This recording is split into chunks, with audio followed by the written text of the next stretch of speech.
Welcome to the SMB Community Podcast with your hosts, Amy Babinchak, James Kernan, and Karl Polachuk. Produced by and for the Small Biz Thoughts community. We're dedicated to making every IT professional a successful IT professional. This podcast is sponsored by the Small Biz Thoughts technology community. Check us out at smallbizthoughts.org. Forums, templates, and checklists are just the start. Our community includes all of the best-selling books on managed services in all available formats, plus free training, members-only programs, and the best business training available to managed service providers anywhere. Plus, we have weekly, live, members-only Zoom calls. The average member saves more than 200% of their membership cost each year. We are totally dedicated to your success. Just because you're in business for yourself doesn't mean you have to go it alone. Join us today at smallbizthoughts.org. Hi, this is Karl. Welcome to another SMB Community Podcast. We have a very special guest today, a great friend of mine. Yvette Steele is a global diversity, equity, and inclusion leader, building inclusive and equitable workplaces one employee at a time. Her belief that inclusion is everybody's job, that anybody can do, was the catalyst of her new book, Impactful Inclusion Toolkit, 52 Activities to Help You Learn and Practice Inclusion Every Day in the Workplace. Welcome. Thank you, Karl. And I know the title of the book is a mouthful. Well, that's an SEO title right there. I completely endorse it. So you're, just for the record, you're in the Chicagoland area. Yes, I am. So it's very cold where you are. So you've been hunkering down, finishing up the book. Yes. So you have no excuses. So I have to say, so I know you're a parent, as am I. Doesn't it feel like the longer it takes for a book to come out, the more it feels like childbirth?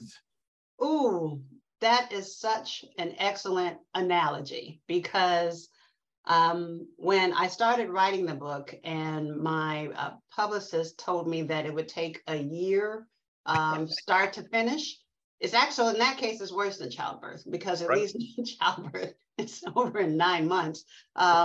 But yeah, it literally did take a year, and essentially, when I wasn't working, I spent every waking moment writing to meet the publisher's deadlines. So right. I have to tell you, when I clicked submit to the last title or to the last word for the publisher, I literally just laid out in my office and cried, because I was so happy to be finished with it. Tears of joy.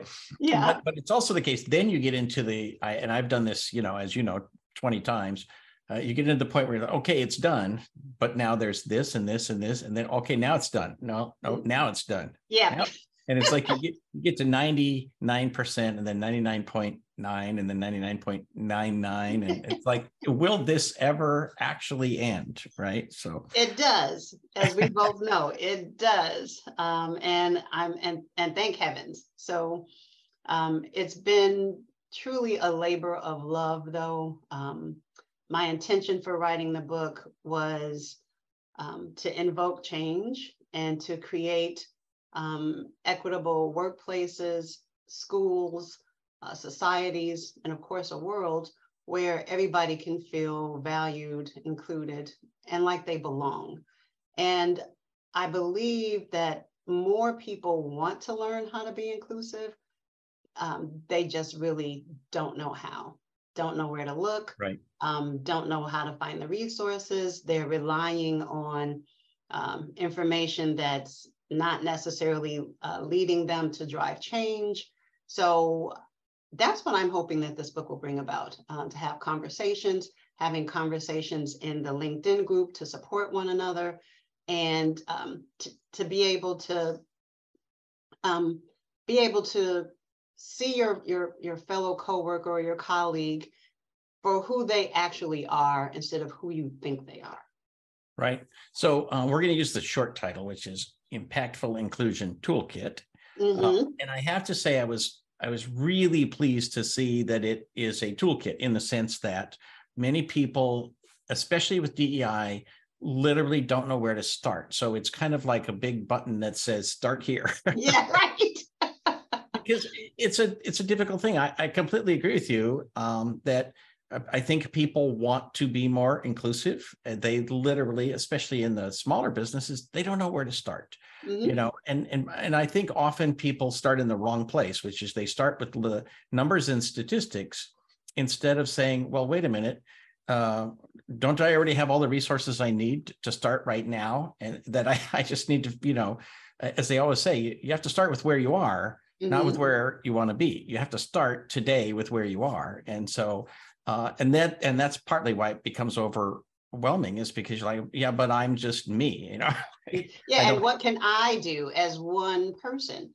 And it's interesting that you brought that up, because when it comes to the one person thing, I'm a huge advocate of not taking a journey by yourself.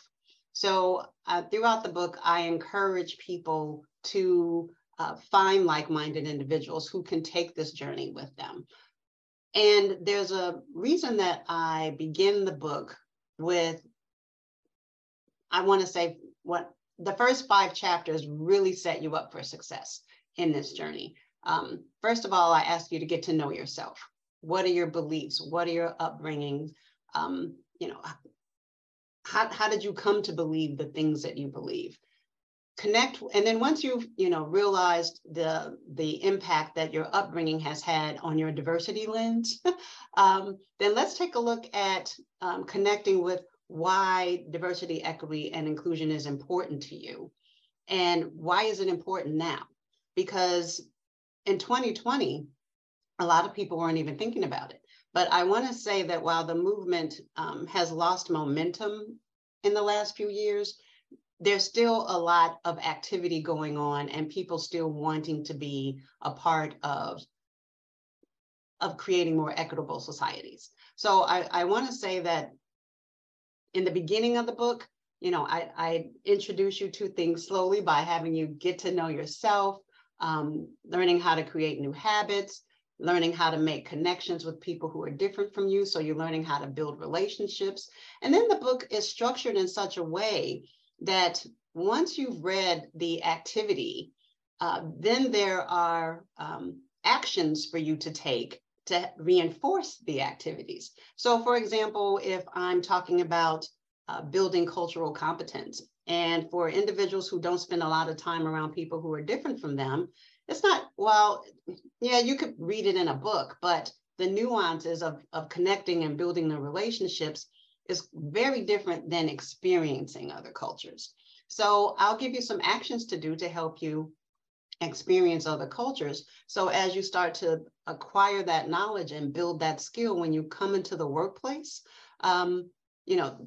that new knowledge comes in with you. And right.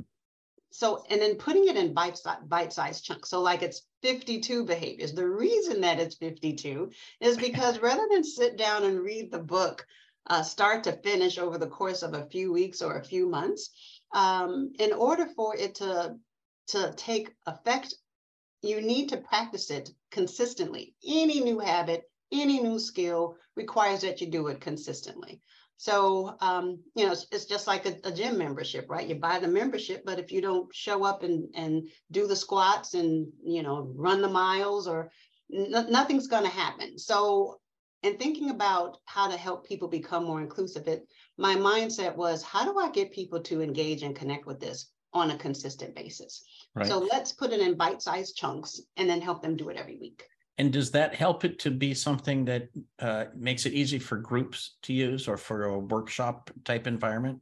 Oh, are you kidding? See, my job is to give you slow pitch, and your job is to knock them over the fence. Absolutely.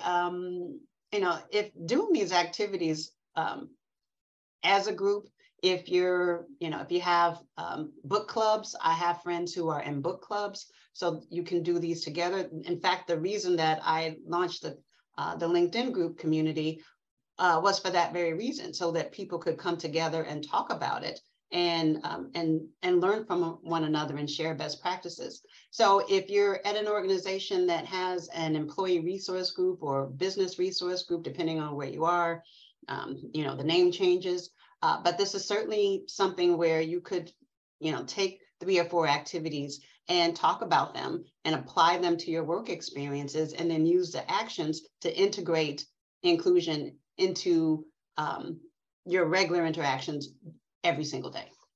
So you and I have worked together for years.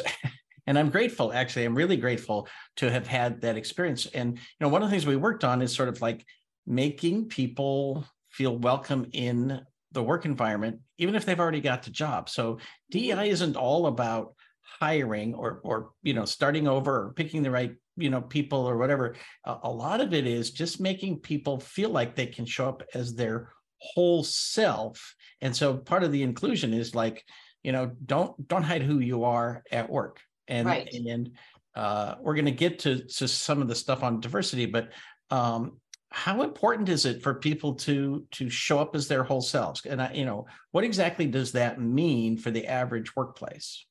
So, in most industries, the dominant culture is men or white men, or white women. The dominant culture, it has, built these companies, and now that the world is changing, more and more people of difference are entering into the workplace. So, I've noticed since I've been on the job market that a lot of applications actually have a box for you to check now about your disabilities. So they're opening up and making people with disabilities feel more welcomed into the workplace. That I 5 years ago, I didn't see that. So as our world is changing, organizations are changing with it, and they're inviting more diverse groups in, but their culture isn't such that they feel included. The expectation is for them to assimilate and leave pieces of themselves at home. For example, there's always a lot of controversy around Afrocentric hairstyles. Women who wear afros or braids or dreads, or men for that matter. There's always controversy around that. And to the dominant culture, those hairstyles are unprofessional. So in order to succeed in the workplace, they've got to either, I want to say, accept the consequences of that, or make the change. Meanwhile, that's not how they're feeling on the inside. They want to embrace, we want to embrace our culture. We want to bring our whole selves to work and not leave, because our hair represents who we are as a people. And if you have to leave a piece of that at home, then you're not bringing all of you to work. Some individuals, if they speak with an accent, they're working hard to suppress it if they can, because they don't want to be recognized as being different.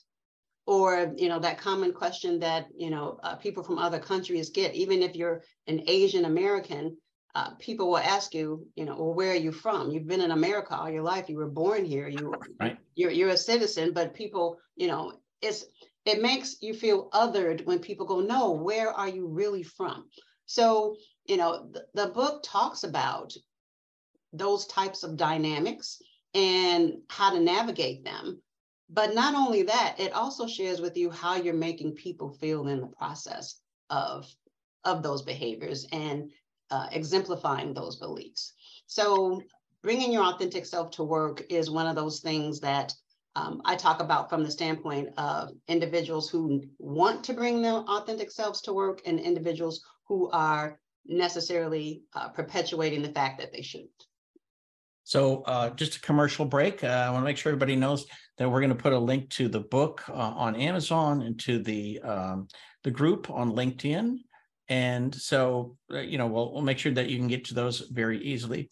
On the diversity side, I actually thought about you the other day. I was listening to an interview on Bloomberg about, everybody talks about all these people leaving California because of the work environment, blah, blah, blah.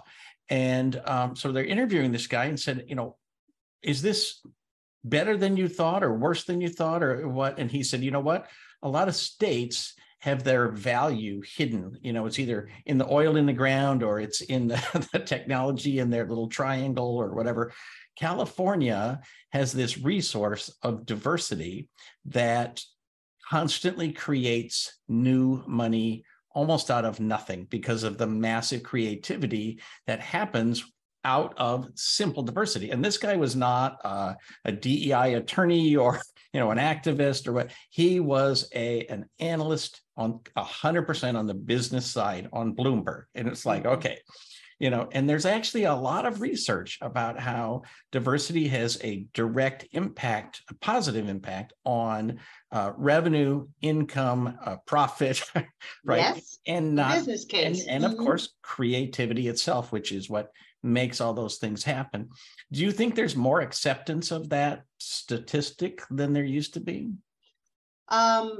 Absolutely, because more and more organizations are embracing diversity, equity, and inclusion. However, at the same time, that work doesn't always just fall on organizations because not all leaders have bought into it. So when you think about the business case and the leveraging the benefits or reaping the benefits of a diverse workforce, which, like you said, Karl, is more profitability, more innovation, more creativity, better problem solving. When you have a diverse work group as opposed to a homogenous work group, homogeneity will get you the same thoughts all the time. People tend to not challenge each other. They're more accepting of the status quo. When you add a diverse perspective in there, that's where the creativity begins. When you start to insert new ideas and explore them and then work to enhance them. And it doesn't matter where the idea came from. So, always having a good representation of your marketplace for who you're designing products and services for is the best way to get that creativity. When it comes to the individuals within the organization who just so happen to be where there's diversity, but there is no inclusion, or they're one of the first, the fews, or the onlys in the organization, I actually have dedicated an entire activity to how to navigate that space as a first, few, or an only, or if you're in an organization and you realize that there's 35 people on your team and only 2 of them are people of color. How do you help them have a sense of belonging in all that lack of difference, so to speak? So I really like to look at it from a 2-pronged approach when it comes to diversity, equity, and inclusion. Organizations can drive it from the top down, which is typically what they do. But I'm offering a skill set to also build it from the bottom up. And if you having one or the other is better than nothing, but if you can have both, I mean, that's just a beautiful thing. Right. So with teams, do you think there's a lot of people who sort of on their way to management are I guess including diversity as more of one of the themes that they want to bring with them? As like, hey, to be a manager, I want to actually bring this with me and make this more important in my company. It depends on your beliefs.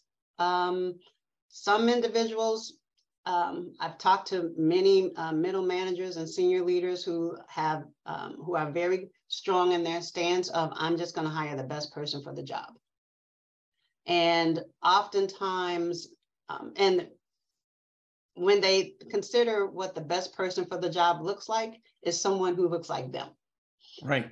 And so I'm working to help individuals recognize that tendency and that bias and be more objective when they're hiring the best person for the job, because maybe they don't look like you, or maybe they don't look like everybody else on the team. Look at their skill sets and what they and the value that they add, as opposed to the other way people look at it is culture fit. So there's, some people are excluded because their culture is so different that they feel that they're just not going to fit into the culture. But if you look at it from the perspective of what value can this individual bring to my team and how can I leverage that, that's where managers will really start to reap the benefits of a diverse workforce. And even if they're not, oftentimes people are not going to have that heart and mind conversation about diversity, but they understand why it's important. So even if they don't necessarily, believe in equity and inclusion, but they can see the value in it, they can still practice it. It's just not going to be as effective and genuine as if you bought into it. Right. Well, it's interesting. The different departments can actually be very well intentioned and work against each other. Yeah. Amy Babinchak and I put together a presentation about how we each have had these experiences that we made some changes to the job descriptions that we have, the job ads, and suddenly got a very different and more diverse group of people to apply. And it wasn't huge. Language. It wasn't huge changes. It was literally saying things like everybody is welcome here, right? And because a lot of people, if job candidates exclude themselves, right? It's not simply because they say, oh, that kind of company wouldn't hire somebody like me. It's because the job ad doesn't make it look like they are actually welcome to apply. Exactly. And so they exclude themselves. So the people, like say in the HR department, they might think that they're trying really, really hard and they got all these policies and procedures, but then they put out a job ad that basically says, you need 10 years at Harvard and right. need these degrees and da da da da da. It's like, okay. And so they end up writing job ads that basically lead a lot of people to say, well, that's not for me. They're exclusive. They're excluding women. They're excluding marginalized groups. They're, they're written sometimes in such a way that it just turns people off, so they won't apply. One of the things that I've noticed too in job ads is, in addition to making those statements about everyone being welcome here, they're also talking about you're welcome to apply even if you don't meet the entire list of criteria that we're asking about. Because, research has shown that women won't apply for a job unless they have maybe 80 to 90% of the qualifications listed, where men will apply every time, regardless of how many of those qualifications they meet. So just being able to put that, putting those two sentences there, you're welcome to apply, even if you don't have all the qualifications and skills, or, all are welcome here, helps people know, especially if you back that up with the same type of language and images on your website, because typically, that's part of the candidate process. They look at the job ad, and if that looks good, then they'll go to your website, and you want to be able to leave those, send those messages from start to finish.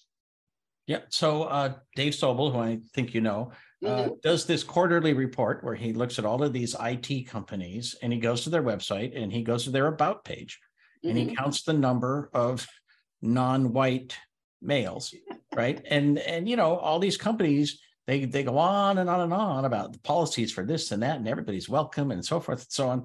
But when you go to their website, the people whose faces they put in their about page or our team page tell a story. And whether you like it or not, people who go there and say, oh, there's not a single person who looks like me, they are less likely to apply. Yes, absolutely. Or I visited this one company's website, and they were talking about their value of how they value diversity, equity, and inclusion. And they even put their statistics up in terms of how many women they had, how many ethnically diverse individuals they had, a couple other statistics I don't remember. But then when I went to the leadership page, there was no people of color in leadership. So what that said to me is that you're welcome here, but you're not welcome to advance, which sent a terrible message. I didn't apply to that company because at the level that I'm in, I already had this feeling that a person of color at a senior leadership role would not do well there.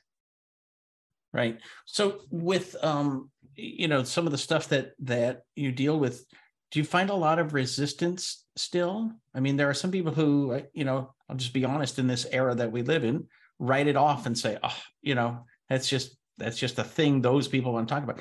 We did a discussion, or I saw a discussion on Reddit where somebody brought up this question of, hey, women, why are we putting up with this in the IT industry? And one of the early responses was somebody who said, oh my God, please don't bring this into IT. I deal with this in every other aspect of my life. I'm like, Right. Yeah, and there are some industries like IT that are notorious for a lack of diversity. And part of my journey here is working to change the face of organizations and help. Well, as I was writing the book, I was writing it to the everyday individual who doesn't necessarily have the power and authority to drive policy and change, but just desires to be more inclusive. But that doesn't mean that the senior vice president of HR can't read this book and learn how to be more inclusive, not only to the individuals that work at the company, but to their peers and colleagues. I mean, it doesn't just stop at the people who don't report to you. Being inclusive requires that you never take the hat off. That you're inclusive when you're talking to a direct colleague. You're inclusive when you're talking to the receptionist. When you're talking to the cleaning staff. You keep it on all the time. And that's one of the reasons why I wanted to share the fact that you can benefit from reading the book, regardless of where you are within the organization. The book empowers you to be inclusive if you're in an environment that doesn't have any DEI policies, if you're in an environment that is performative, where they're not making any changes. They're right. doing stuff and there's no real changes, but you can take these actions and do them on your own or with other like-minded people. I do like the tagline that inclusion is everybody's job and that anybody can do it. Because I do think, to your last point, that some people say, well, I'm not in management. I don't get to make decisions and so forth. But you can still make somebody feel welcome, right? Right. Thank you. So, all right, we only have a couple minutes left. So let me ask you a question you're not prepared for and you may not want to answer. Okay. What is your favorite chapter of this book? It is chapter 19. I'm wow. sorry. Wow. Was I wrong? Chapter 17. It is chapter 17. Because I knew somebody was going to ask me that. And I was like, every author's got a favorite something. And see how clever I thought I was. But you're the first to ask me. So I'll certainly give you kudos for that. And thank you. It's about devoting yourself to critical thinking. For many folks who are embracing this for the first time, it's critical to understand why diversity is important to you, but you're listening to everybody other than yourself. You hear it in news cycles, social media, opinions of family and friends, but you need to listen to diverse perspectives and step outside of that echo chamber and think for yourself. And the question you need to ask yourself is, does this belief enhance or diminish the interactions that I have with other people? How does this perspective create equity and inclusion? Devoting time to critical thinking gives you the ability to answer those questions and make adjustments. Very good. Excellent. Well, I knew you'd have an answer of some kind. Yvette Steele, the book is Impactful Inclusion Toolkit. And believe it or not, this is just happenstance, but it is going to be released by Amazon and start shipping on the day that this podcast airs. So absolutely everybody can go and order it today and maybe even get it tomorrow. So thank you for being with us. And I look forward to speaking with you again. Please do. I can't wait. All right. Thank you, everybody, for listening to the SMB Community Podcast.